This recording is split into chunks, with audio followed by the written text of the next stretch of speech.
तो शुरुआत में हमें दिखाया जाता है समुंदर के ऊपर से एक जहाज जा रहा था, जहाँ पे एक लड़की को हमें दिखाया जाता है जो कि शिनपे को कह रहा होता है, शिनपे जो कि हमारा मेन कैरेक्टर है, कि जरा बताना तुम आखिरी बार हमारे घर कब आए थे। तो वो कहता है मुझे नहीं पता। तो ये कहती है जब तुम मेरे घर जाओगे तो सबको हेलो बोलना। तो शिनपे कहता है क्यों, मैं क्यों बोलूं, तुम खुद बोल सकते हो। यही कहने के बाद वो गायब होने लगता है। कि गायब होने लगते लगते वो उसे रोकने की कोशिश करता है, लेकिन वो गायब हो जाता है। एंड ऐसे ही करके उसका नींद खुल जाता है एक सामने बैठी लड़की के बूबा पे जा गिरता है, जिसपे गिरने के बाद ये थोड़ा सा ऑकवर्ड फील करता है एंड उससे माफी भी मांगता है। बट माफी मांगने के बावजूद यहाँ पे बहुत सारे लोग थे एंड स्टिल इसे एक चमाट मिलता है उस लड़की के द्वारा। एंड चमाट का निशान देखो इसके गालों पे लग जाता है। उसके बाद यहाँ पे ये सोच रहा होता है कि यार मेरे को चमाट पड़ा। तो यहाँ पे सीन चेंज होकर हमें वापस से एक आइलैंड दिखाया जाता है जो कि उसी का घर था, जहाँ से वो बहुत टाइम पहले निकल चुका था। उसके बाद हमें यहाँ पे समुंदर दिखाया जाता है एंड फाइनली ये अपने डेस्टिनेशन पे पहुंच जाता है। पहुंचने के बाद ये देखता है कि एंड सामने से एक लड़की इसके और आ रही होती है एंड इसका नाम हमें बताया जाता है मियो। ये वही लड़की की बहन होती है जो हमें सबसे पहले जहाज में दिखाया गया था, जो कि गायब हो गई थी। उसके बाद ये इतने तेज आ जाती है कि ये लिटरली पानी के अंदर, मतलब कि समुंदर के अंदर गिर जाती है। जहाँ पे यहाँ पे मूवमेंट थोड़ा सा ऑकवर्ड हो जाता है, लेकिन ये समुंदर के अंदर गिर जाता है। उसके बाद हमारा जो कैरेक्टर है शिनपे, वो यहाँ पे कहते हैं तुम पागल हो क्या, तुम ऐसे कैसे आ सकती हो यार, तुम तो छोटी थी कितनी ज्यादा, अभी इतनी बड़ी हो गई। तो उसके बाद ये अपना हाथ बढ़ाता है एंड फिर मियो भी अपना हाथ आगे बढ़ाती है। उसके बाद शिनपे मियो को यहाँ पे खींच के कहता है आ जाओ, ऊपर आ जाओ। ऊपर आने के बाद ये दोनों फिर अपने घर जा रहे होते हैं कि तभी वही कैरेक्टर वाली लड़की को हमें दिखाया जाता है जिसके बूबा के ऊपर शिनपे गिर गया था। तो शिनपे यहाँ पे कहता है कि यहाँ पे आजकल बहुत सारे टूरिस्ट आने लग गए है ना। तो यहाँ पे मियो उसे कहती है कि अब लग रहे हो पूरी तरह से एकदम टोक्यो बॉय। तो उसके बाद ये थोड़ा सा शर्मा जाता है। फिर उसके बाद ये लोग अपने घर जा रहे होते हैं कि तभी हमें वही लड़की दिखाई जाती है जो हमें जहाज पे दिखी थी, जिसने कहा था तुम मेरे घर जा रहे हो ना तो सबको हाय बोल देना। एंड उसी का हमें यहाँ पे फोटो देखने को मिलता है। उसके बाद हमें ये पता चलता है कि ये लड़की मर चुकी है। उसके बाद ये बहुत ज्यादा सैड फील करता है। क्यों? क्योंकि ये इसके बचपन का दोस्त था एंड सिर्फ नॉट ओनली दोस्त, ये इसे पसंद भी करता था बहुत ज्यादा। उसके बाद पीछे से कैमरा खींचने का आवाज आता है। उसके बाद यहाँ पे सब कहते हैं यहाँ पे फोटो खींचना मना है, किसने फोटो खींचा। उसके बाद यहाँ पे सीन चेंज होके दिखाया जाता है कि शिनपे के पास उसका एक बचपन का दोस्त चला जाता है। जाने के बाद वो रोते रोते कहता है मुझे माफ कर देना, मैं उसे बचा नहीं पाया। ऐसे ही करते करते दोनों थोड़ा बहुत इमोशनल हो जाते हैं। उसके बाद इसकी बॉडी को यहाँ से ले जाने के लिए ये लोग बंदोबस्त करते हैं। उसके बाद हमें एक बच्ची को दिखाया जाता है एंड हमें ये पता चल जाता है कि इसी बच्ची को बचाने के चक्कर में ओशियो मर गई थी। ओशियो मतलब जिसकी फोटो वहां पे लगी हुई है।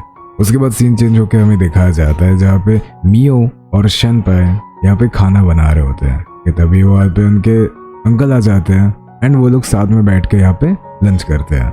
लंच करने के बाद हमें रात का सीन दिखाया जाता है जहाँ पे मियो अपने ही घर के बाहर खड़ी होके अपने ही घर को अजीब तरीके से देख रही थी कि तभी वहाँ पे पीछे से एक पुलिसमैन आते हैं।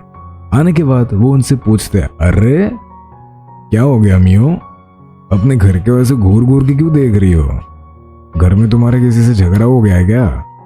ऐसे पूछने के बाद यहाँ पे मियो का सीन चेंज होके हमें शिनपे को दिखाया जाता है जो कि किसी के साथ फोन पे बात कर रहा था एंड ये अपने उसी दोस्त के साथ बात कर रहा था जहाँ पे ये लोग डिस्कस कर रहे थे कि रिपोर्ट के थ्रू हमें ये पता चला। उसके बाद यहाँ पे शिनपे अपने दोस्त के साथ बात कर रहा था एंड बात करते करते हमें ये पता चलता है कि उसके दोस्त शिनपे को ये कहता है कि किसी ने इसका मर्डर किया था क्योंकि उसके गले में एक रस्सी का निशान था। जिसे सुनने के बाद ये दोनों बहुत ज्यादा चौंक जाते हैं एंड फिर उसका दोस्त ये भी कहता है हो सकता है ये कोई मर्डर हो। तभी हमें सीन चेंज होके दिखाया जाता है कि समुंदर। तभी इसका दोस्त उसे ये एक्सप्लेन करता है कि हम स्कूल के पास एक समुंदर में गए थे, ओशियो ने शियोरी को डूबते हुए देखा था और वो समुंदर में कूद गए। मैं और मियो फिर उसके पीछे कूदे लेकिन हमें वहां कुछ नहीं मिला। फिर ये लोग डिस्कस ये करते बाकियों को पता है कि उसके गले में निशान है कि तभी यहाँ पे मियो आ जाती है एंड आने के बाद ओशियो का एक नेकलेस हुआ करता था जो ओशियो पहनती थी, तो वो यहाँ पे उसे ये दे देती है कि ये लो शनपाई, ये ओशियो की लास्ट निशानी जो मुझे वहां पे मिली थी। उसके बाद मियो यहाँ पे शनपाई को हक कर लेता है। हक करने के बाद ये रो रही होती है। फिर यहाँ पे मियो ये कहती है, मैं उस इंसान को कभी माफ नहीं कर पाऊंगी जिसने ओशियो को मारा है। फिर चेंज होकर हमें ये दिखाया जाता है जो रेस्टोरेंट है, मतलब उस अंकल का, वहां पे ओशियो भी चला जाता है उनका सहायता करने के लिए। उसके बाद यहाँ पे हमें मियो को भी दिखाया जाता है जो कि साथ में ये तीनों के तीनों काम कर रहे होते हैं। एंड यहाँ पे उसी पुलिसमैन को भी हमें दिखाया जाता है। उसके बाद ये पुलिसमैन फोन पे कुछ तो कर रहे थे। करते करते पीछे से इसके पास शनपाई आ जाता है एंड ये पूरी तरह से डर जाता है। बाय द वे ये फोन के अंदर कुछ उल्टी सीधी चीज देख रहा था। फिर यहाँ पे मियो ये कहती है कि आपको खाना क्या है, वही जो सेम आप खाते हो। उसके बाद यहाँ पे पुलिसमैन ये कहता है कि हाँ वही। फिर हमें उसी बच्चे को दिखाया जाता है एंड ये लोग ये कहते हैं, शियोरी को डूबता देख, ओशियो उसे बचाने के लिए पानी में कूदी थी। फिर हमें ये पता चलता है जो बच्ची थी वो गुम हो गई है कहीं पे। फिर हमें ये पता चलता है जो वो बच्ची थी वो कहीं पे गुम हो चुकी है, जिसके बारे में यहाँ पे पुलिसमैन ये बताता है।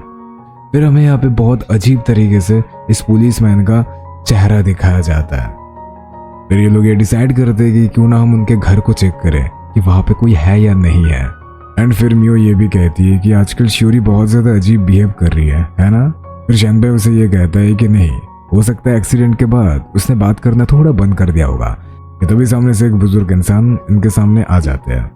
ये लोग डिस्कस करते हैं कि ये है कौन। तो फिर यहाँ पे मियो बताती है कि ये है नीजो, एक मछुआरा। फिर ये बूढ़ा इंसान ये कहता है कि इसे साये का हावी हो जाना कहता है।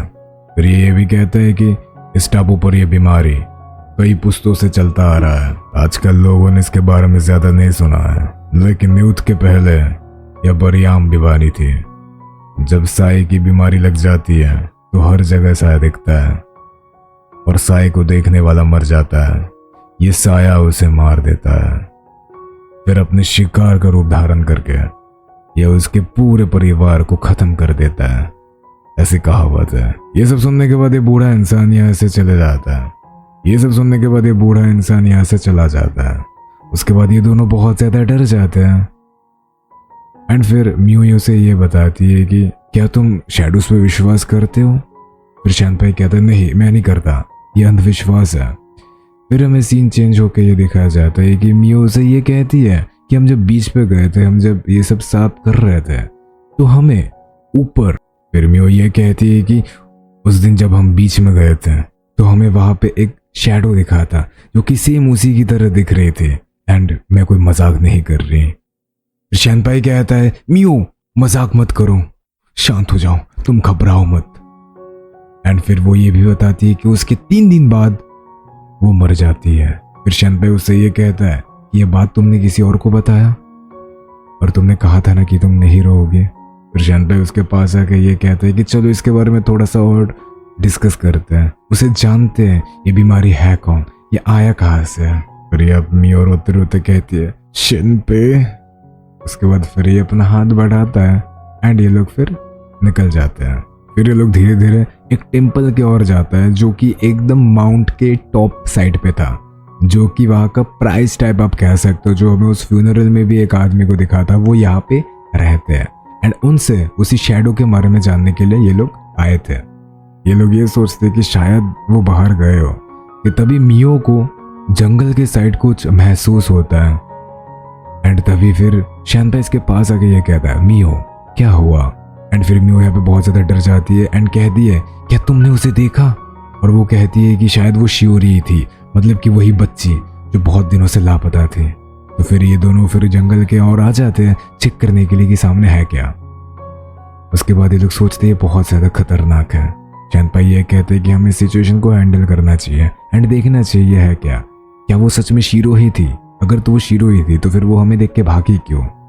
फिर अचानक से हमें किसी की आवाज आती है एंड ये लोग अचानक से घूम के देखते हैं कि सामने कोई तो है जिसका हालत बहुत ज्यादा खराब था। फिर ये लोग उसके पास आके ये देखते कि ये तो वही लड़की है स्टार्टिंग में जिसके बूबा के ऊपर हमारा मेन कैरेक्टर गिर गया था एंड इसके मुंह से खून निकल रहा था। फिर ये कहती है मुझे माफ कर दो, मेरी बात सुनो। कि तभी वो कुछ कहने ही वाली होती है कि तभी उसे किसी ने गोली मार के पूरी तरह से मार गिराता है एंड यहाँ पे खत्म हो जाती है खून से लथपथ। एंड फिर हमें यही दिखाया जाता है कि मियो कहीं से आके ये कहती है, क्या तुम्हें पता है पापा की बात? कि तभी हमें ये दिखाया जाता है कि मियो को मियो ने ही पकड़ के रखा है। मतलब कि यहाँ पे दो दो कैरेक्टर को दिखाया जाता है, जहाँ पे एक मियो ने दूसरे मियो को पकड़ा हुआ है। एक के हाथ में गन होता है और वो गन से असली मियो को पूरी तरह से मार देता है। एंड उसके तुरंत बाद उसने यहाँ पे शैनपाई को भी मार दिया। एंड फिर हमें सीन चेंज होकर अचानक से ये दिखाया जाता है कि जो हमारा मेन कैरेक्टर है, मतलब कि शैनपाई, उसके सामने सब कुछ यहाँ पे धुंधला हो जाता है एंड वो वापस नींद से उठ जाता है वही जगह पे जहाँ पे वो फर्स्ट टाइम उठा था, उस लड़की के बूबा पे गिर जाता है।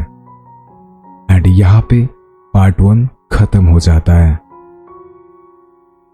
सो ओवरऑल एनिमे के बारे में बताऊँ तो ये जब जब मरता रहेगा ये वापस से रीबर्थ होता रहेगा, मतलब इसे वापस जिंदा होता रहेगा, बट इसका टाइम स्पेंड जो है वो थोड़ा सा आगे बढ़ता रहेगा। तो अगर तो आप लोगों को अच्छा लगा, आप लोग इस वीडियो को लाइक कर दो एंड हमारे चैनल को सब्सक्राइब कर दो। अगर तो आप लोगों को पार्ट 2 चाहिए तो आप लोग कमेंट कर दो part 2। Thank you so much देखने के लिए।